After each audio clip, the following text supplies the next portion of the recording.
Bonjour. Bonjour. Bonjour à tous. Bonjour. Ah, le Générique. journal de 13h. Ah oui. C'est le générique.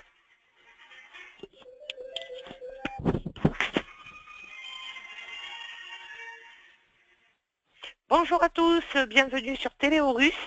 Et aujourd'hui, chers amis, nous allons parler des créances douteuses.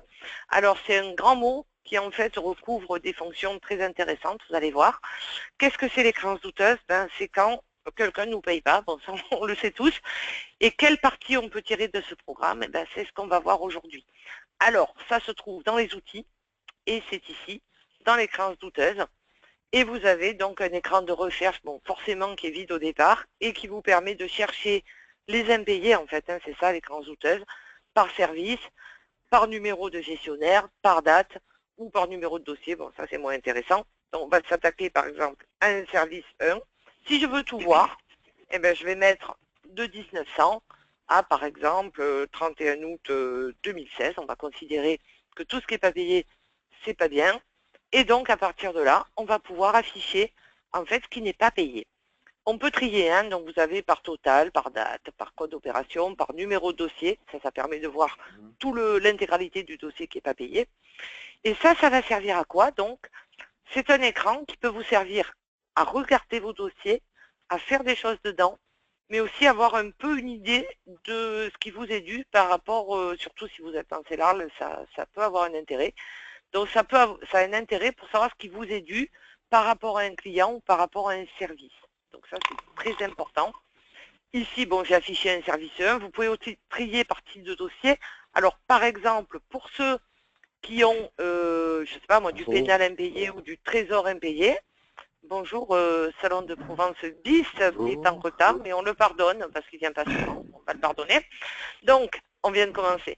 Donc, vous pouvez trier par type de dossier, donc c'est intéressant aussi pour les personnes, par exemple, qui ont du pénal impayé ou des choses comme ça.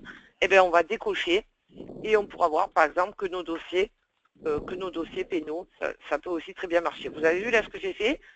J'ai un peu triché, j'ai coché P, j'ai enlevé le code service, et là, du coup, j'ai balayé tous mes dossiers pénaux de toute ma base. Donc, ça va me permettre effectivement, par exemple, de faire le ménage dans mes dossiers qui ne sont pas payés. Pas que passer des créances douteuses, parce que passer des créances douteuses, c'est très joli, ça peut servir, mais le problème, c'est que ça ne va pas vous les enlever de la base. Alors, on va voir quelle est la différence entre tout ça. Cet écran-là, il vous permet aussi de voir un peu les priorités, c'est-à-dire qu'en bas, il vous affiche des couleurs. Si le dossier est vert, ça veut dire qu'il y a un petit fond client dedans. Alors, ce n'est pas incompatible, puisque vous pouvez avoir, par exemple, des frais qui ne sont pas prélevés. Donc, du coup, vous avez des fonds clients. Ça peut être tout à fait normal. Les débours, donc ça, c'est pas très bien parce que les débours, ça veut dire que vous avez avancé un débours à quelqu'un et que vous n'avez pas été payé. Donc ça, c'est le cas de figure, on va dire, le moins sympa. Donc vous avez ces couleurs. Et enfin, la couleur bleue qui vous permet de voir les dossiers où vous avez déjà passé une créance douteuse. Alors, on va déjà parler de la créance douteuse, savoir ce que c'est, à quoi ça sert, etc. Donc ça, c'est facile, en fait. Ça consiste en quoi? Ça consiste à dire, par exemple, cet acte-là, ça date de 2008. Il est fort probable que je ne serai pas payé. Il y a des fortes chances. Donc, je vais enregistrer la créance douteuse. Oui. Et ça va faire quoi? En fait, ça va passer une écriture comptable dans le dossier. Écriture qui n'est pas, comment dire, qui est pas irréversible. C'est-à-dire que si vous encaissez, de toute façon, le programme, il va gérer ça à l'envers, c'est-à-dire qu'il va repasser l'écriture correctement. Alors, ça va servir à quoi? Voilà, ça devient un beau bleu turquoise. Ça fait quoi concrètement pour votre culture, parfaite information et culture? Ça fait quoi? Quand je passe une créance douteuse, bon, outre le fait que ça me met la ligne en bleu turquoise, en comptabilité, tout simplement, ça va me le sortir du 411 et ça va me débiter mon compte 416 qui est le compte des créances douteuses. Créances douteuses, c'est ce que je vais probablement pas encaisser. Donc, si j'encaisse, le programme, il va s'en débrouiller tout seul, il va passer l'écriture inverse. Accessoirement, ça va me mettre aussi un flag dans le dossier, c'est-à-dire que là, ça va me mettre un petit machin en rouge. Et deuxième effet qui se coule, mon créancier ou mon gestionnaire, il va passer en couleur bleu turquoise, ce qui veut dire que c'est un créancier douteux. C'est-à-dire un créancier où effectivement, il faudra faire attention la prochaine fois. Bon, ça on le sait tous, les créances douteuses en général, c'est votre comptable qui va prendre par exemple la balance à agir ou cet écran, il va dire ça, boum, boum, boum, boum, on élimine telle et telle créance. C'est très bien, mais encore une fois, c'est pas ça qui va interagir ou clôturer vos dossiers. Donc on va reprendre un exemple, par exemple, sur les mini-dossiers. Bon, imaginons nos anciens mini-dossiers qui ne sont pas payés depuis 1 an, 2 ans, 3 ans, donc toutes nos vieilleries, entre guillemets. Donc là, qu'est-ce que vous allez pouvoir faire à partir de cet écran-là? Évidemment, vous allez pouvoir avoir plusieurs moyens d'action qui sont quand même plus intéressants, enfin, à la limite plus intéressants que les créances douteuses. Premier exemple, donc déjà, il faut savoir un truc, on peut aller dessus. Très bien, donc là, on peut aller dessus, on voit qu'effectivement, on a fait un constat pour quelqu'un qu'on n'a jamais revu de notre vie, bon, c'est bien dommage. Donc, 2 solutions, à partir de là, on peut travailler dans le dossier. Première solution, si on y croit encore, on peut lui renvoyer un décompte de frais, on ne sait jamais, avec un rappel un peu bien senti, vous voyez ce que je veux dire. Donc, on peut toujours renvoyer un décompte de frais à partir de cet écran, ou bien, tout simplement, à partir de là, on peut aller le clôturer. Et donc après, on passe ça en perte ou en avoir. Et donc après, c'est fini. Donc vous voyez, je n'ai pas besoin d'aller trier mes dossiers. En fait, je peux le faire directement à partir de cet écran. Et on passe au suivant. Voilà à quoi ça va servir en fait. Et si vous avez, bon, pour ceux qui par exemple ont tout un tas de dossiers pénaux ou trésors qui sont restés en carafe pour X raisons, vous pourrez très bien aller les clôturer par ce mode-là. C'est-à-dire vous pourrez passer en clôture. Alors attention, je sais qu'avant, enfin avant, mais ça c'était avant, avant la compta d'engagement, on pouvait, au niveau du support, on pouvait vous changer le statut des dossiers. C'est-à-dire qu'en fait, sur un dossier comme ça, qu'est-ce qu'on faisait? On voulait marquer clôturer tous en série. C'est-à-dire qu'on allait dessus et boum, on voulait changer de statut. Mais ça c'était avant, puisque malheureusement on ne peut plus le faire. Pourquoi on ne peut plus le faire?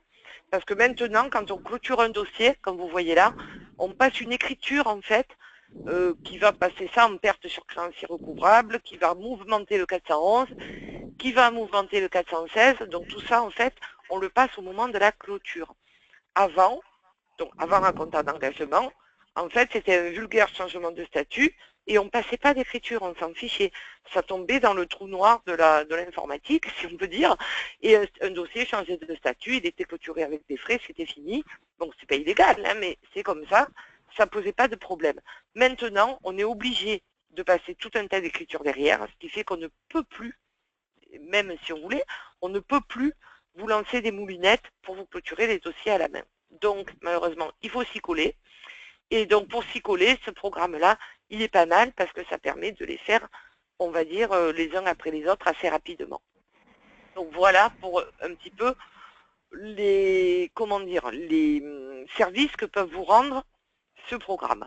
Pour le pénal, petite précision, le fait de clôturer un dossier par ici, par le programme de clôture traditionnel, peu importe, ça ne clôture pas le mémoire impayé.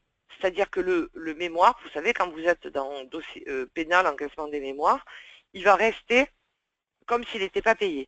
Donc dans ces cas-là, quand vous clôturez des vieux dossiers pénaux, n'oubliez pas de demander au support, ça on peut le faire, de vous forcer la clôture des programmes, des anciens mémoires pénaux qui n'ont pas été encaissés. Ça ne pose pas de problème, on peut vous le faire sans aucun souci. Donc au niveau des créances douteuses, vous avez tous compris comment ça fonctionne, il n'y a pas de souci. Vous pouvez aussi enlever des créances douteuses, ça marche aussi, c'est-à-dire qu'à partir de cet écran, un dossier qui a été passé en créance douteuse, vous allez pouvoir le recocher et en fait le dédouter, enfin je ne sais pas comment on dit, donc le repasser en créance normale. Donc ça n'a pas trop d'intérêt, vous voyez celui-ci par exemple, je peux parfaitement, si je recoche, je vais enlever la créance douteuse. Alors bon après c'est moyennement si j'encaisse Si tu encaisses, ça c'est tout seul. Donc ça, tu n'as pas à t'en soucier. Donc en principe, une fois qu'on l'a passé, on ne la passe plus. Les secrets de cet écran, parce que cet écran, vous voyez quelque chose d'apparent, et puis après, il y a des colonnes cachées. Ah, Donc les colonnes cachées, ça sert à quoi? Alors on ne les fait pas par défaut, parce qu'en fait si on les fait par défaut, ça serait trop lourd. Au niveau affichage, ça prendrait trop de temps. Donc en fait, ces colonnes cachées, elles vous affichent les montants exonérés TVA de l'opération. C'est-à-dire qu'en fait, vous voyez, elles vous font, bon là c'est des opérations vente transfert, donc ça ne bouge pas, mais sur un reste dû, elles vous calculent, bon ça n'a pas trop d'intérêt, mais bon, il faut savoir que ça existe, elles vous calculent tous les montants qui vous restent. Ici, attention, petite précision, cette colonne-là ne comprend pas les frais de correspondance, c'est-à-dire le total dû. Vous voyez, vous n'avez pas les frais de correspondance. Donc en fait, si vous voulez rajouter encore les frais de correspondance qui ne sont pas payés, il faut cocher. Alors on ne les met pas par défaut, c'est pour la même raison, c'est parce que c'est plus long. Donc il faut cocher frais de correspondance pour les afficher également. Mais déjà, ça vous donne une bonne idée. Donc vous avez ici le montant des frais, et là le total dû, c'est la différence entre le montant des frais exposés et le montant que vous avez déjà encaissé dans le dossier, tout simplement. Ça explique l'écart, hein. C'est pas plus compliqué que ça. Donc c'est là où vous allez pouvoir voir combien on vous doit sur une période, sur une catégorie, ou, le cas échéant, sur tous vos dossiers, ou bien encore pour un client. C'est-à-dire que vous pouvez aussi, donc comme on a vu tout à l'heure, hein, si je prends le client Sofinco, par exemple, 109, et bien à ce moment-là, je peux prendre uniquement mon client et je vais regarder combien il me doit sur tous les dossiers. Et là, il n'est pas content parce que je n'ai pas cliqué. Voilà, donc je peux faire que sur un client pour voir un petit peu où j'en suis des frais par rapport à un client. Donc voilà un petit peu toutes les possibilités de ce programme, qui est pas mal, hein, puisque ça vous permet effectivement de travailler assez vite et qui est complémentaire avec celui qu'on a vu l'autre fois sur les dossiers à clôturer. C'est quand même un petit peu complémentaire. On va y refaire un tour après. Donc voilà pour l'écran des créances douteuses. Sachez que vous avez aussi la même chose quand vous êtes sur le dossier. Vous n'avez peut-être pas remarqué. Quand vous êtes sur un dossier ici dans la maintenance, vous avez ici la possibilité de passer une créance douteuse sur ce dossier. Donc on retombe dans le même écran, hein, c'est pareil, mais vous avez un raccourci en fait. Quand vous êtes sur le dossier, vous voyez qu'il y a des frais qui ne sont pas payés, vous pouvez aller directement les passer à partir de votre dossier sans aller dans les menus des créances douteuses. Voilà, c'est un petit raccourci, tout simplement. Voilà pour les créances douteuses, c'est pas plus compliqué. Est-ce que vous avez des questions, puisqu'on est en petit comité? On va en profiter. Je vous sens dans l'expectative la plus totale. Non, c'est bien. C'est bon, on a compris. Bon. On a compris. Vous avez compris, c'est super. Donc c'est relativement simple, hein, vous avez tous compris que c'est pas... Donc il vous trie par catégorie, par type d'acte, etc., etc. Donc après, à vous de voir ce que vous en faites, sachant que bien entendu, les dossiers où vous allez avoir des débours, c'est les dossiers qui sont prioritaires. Quand vous avez des dossiers, alors là j'en ai peut-être pas, il peut arriver que vous ayez des dossiers où vous avez un reste tendu, mais qui en fait est 1 centime, 2 centimes, en fait des petits rataillons. Pour ça, bien entendu, vous pouvez les clôturer immédiatement, puisqu'en fait, souvent, c'est des dossiers qui proviennent d'un transfert ou qui étaient déjà vivants à l'époque de la conversion euro. Et du coup, il apparaît un petit reliquat qui est dû, mais qui en fait n'est pas dû réellement, plus un problème de conversion. Donc en fait, bien évidemment, cela, on peut s'en débarrasser en premier, ça n'a aucun impact. Donc il est possible que certains d'entre vous en aient encore qui traînent, hein, des dossiers comme ça, qui sont assez anciens, et vous avez des petits montants très, on va dire, très minimes. Comme vous pouvez cliquer par total dû, vous pouvez toujours vérifier cela en premier, et ça vous permet de les clôturer. Donc voilà pour les créances douteuses. En complément des créances douteuses, on va juste aller refaire un petit tour sur un programme que j'aime beaucoup, qui s'appelle les dossiers à clôturer. Et je dis en complément parce que c'est très connexe quand même. C'est un programme qui vous montre tous les dossiers, mini-dossiers, enfin peu importe, hein, il vous montre, pareil, vous pouvez trier par catégorie, sauf que là, bon, des mini-dossiers, j'en ai pas, c'est pas bien, on est sur les dossiers qui sont en attente de clôture.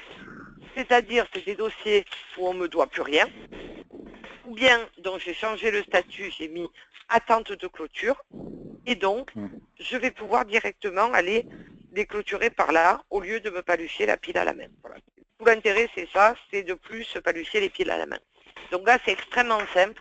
C'était où, Gabriel? J'ai loupé le... C'est dans le dossier, c'est ça? Dossier à clôturer. J'ai déjà fait ça, Laurent. Je te le dis. Dossier à clôturer. Donc, un tout petit mot, parce que c'est complémentaire. Donc, qu'est-ce qu'on peut faire à partir de là? Il vous présente tous les dossiers de l'étude, bon, vous les trier, bien évidemment, tous les dossiers de l'étude qui sont susceptibles d'être clôturés et qui ne l'ont pas été. Qui est des frais, qui est des fonds clients, qui est un dû étude ou pas, on s'en fiche. Il regarde le statut, hein, simplement. Donc, qu'est-ce que vous pouvez faire là? Vous pouvez aller voir, toujours pareil, hein, le dossier pour voir si effectivement c'est vraiment un dossier à clôturer ou s'il n'y a pas une erreur. Et à partir de là, vous pouvez directement aller le clôturer. Pareil, je valide, je continue. Et là, l'avantage que vous avez vu, il a disparu de mon écran. Donc, en fait, je peux me les faire les uns après les autres. Ça marche que sur les dossiers en attente de clôture, hein, bien évidemment. Si j'ai des fonds clients, ben évidemment, il va me proposer la lettre chèque, le truc, le virement, en fait, comme d'habitude, hein, ça ne change rien. Mais pour clôturer donc les dossiers où il n'y a rien, ça permet d'aller beaucoup plus vite. Et ça rejoint donc un petit peu ces deux programmes. Ces deux programmes, en fait, c'est le même esprit, voilà, tout à fait. Et ces deux programmes pour faire gagner du temps, parce que souvent, on travaille avec la pile de dossiers à côté pour clôturer les dossiers, ce qui n'est pas nécessairement utile, puisque là, vous avez toutes les infos. Dans la pile, vous pouvez en oublier. Au russe, il n'en oubliera pas. Ça, c'est certain. Donc là, vous pouvez passer vos clôtures comme d'habitude. Hein, quand vous avez des fonds clients, ça marche pareil. Voilà, il vous propose un chèque. Je valide et je passe au suivant, et ainsi de suite. Hein, je continue comme ça. Et c'est un peu la même chose. Donc, voilà pour ces deux programmes, notamment donc, les créances douteuses. Vous avez vu, ça peut être intéressant aussi pour travailler dessus, pour les gestionnaires. Et surtout, l'avantage de tout ça, c'est que ça vous permet de faire un gros ménage dans tous vos anciens dossiers et tous les petits trucs qui traînent un peu partout. Donc, est-ce que vous avez des questions, messieurs, dames? Non. La Moselle, la Moselle, est-ce qu'elle a des questions, la Moselle? Non, oui, ça veut tout par cœur, je ne te pose pas la question. La Corse, est-ce qu'elle a des questions? C'est clair. Non, bon, ben écoutez, c'est génial. Les Bouches-du-Rhône font la sieste. Les Bouches-du-Rhône font la sieste, ils digèrent. Mais les Bouches-du-Rhône... les Bouches-du-Rhône, ils sont déjà en train d'appliquer le programme, donc en fait... Voilà, les Bouches-du-Rhône, ils sont déjà en train de le faire. Ils sont déjà en train de le faire, donc voilà, il faut regarder juste pour repasser une couche au cas où. Non, mais donc, tout en écoutant, je mets en application. Donc. Mais comme ça, si y a des questions, on le voit tout de suite, il n'y a pas de souci. Donc, personne n'a de questions. C'est bon, bah, écoutez, c'est génial. Il faut d'abord faire des travaux. Il faut faire des travaux. Il n'y a plus qu'à tester, effectivement. Alors, c'est un programme qui ne présente pas d'anomalies ou de problèmes particuliers, à ma connaissance. Ça, maintenant, je ne peux pas le garantir, mais a priori, ça fonctionne très bien. Juste un petit, on va dire pas bémol, mais faites attention quand vous chargez vos créances douteuses. Si vous en avez beaucoup sur un service, ça peut mettre un petit moment à charger tout ça. Donc, il va vous dire qu'au russe ne répond pas, mais ne vous affolez pas, c'est normal. Il nous l'a fait tout à l'heure. Hein. Si vous avez des centaines de lignes, c'est normal qu'il y ait un tout petit temps d'affichage, mais si vous patientez un peu, ça va arriver tout seul, il n'y a pas de souci. Mais c'est vrai que c'est un programme qui est quand même assez lourd, puisqu'il va chercher ligne par ligne, hein, on est bien d'accord. Donc forcément, ça prend du temps. Voilà. Surtout quand vous avez des dossiers avec 15-20 lignes, ça fait quand même pas mal de choses à remonter. Donc ça, il faut le savoir. Voilà, c'est juste la petite chose intéressante à savoir.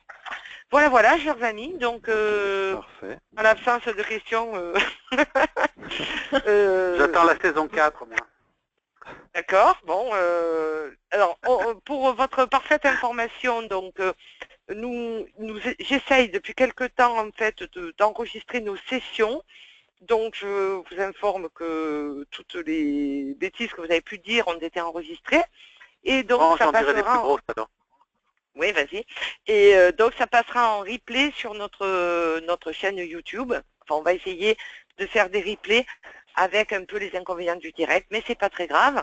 Et donc vous pourrez retrouver en fait ces émissions sur notre chaîne YouTube, en replay quand vous voudrez. Donc là je suis en train d'en charger.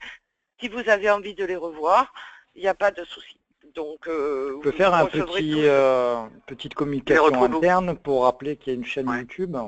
peut-être. Oui, mais là, si tu veux, comme j'ai pas mis encore beaucoup d'enregistrements, j'attends un petit peu.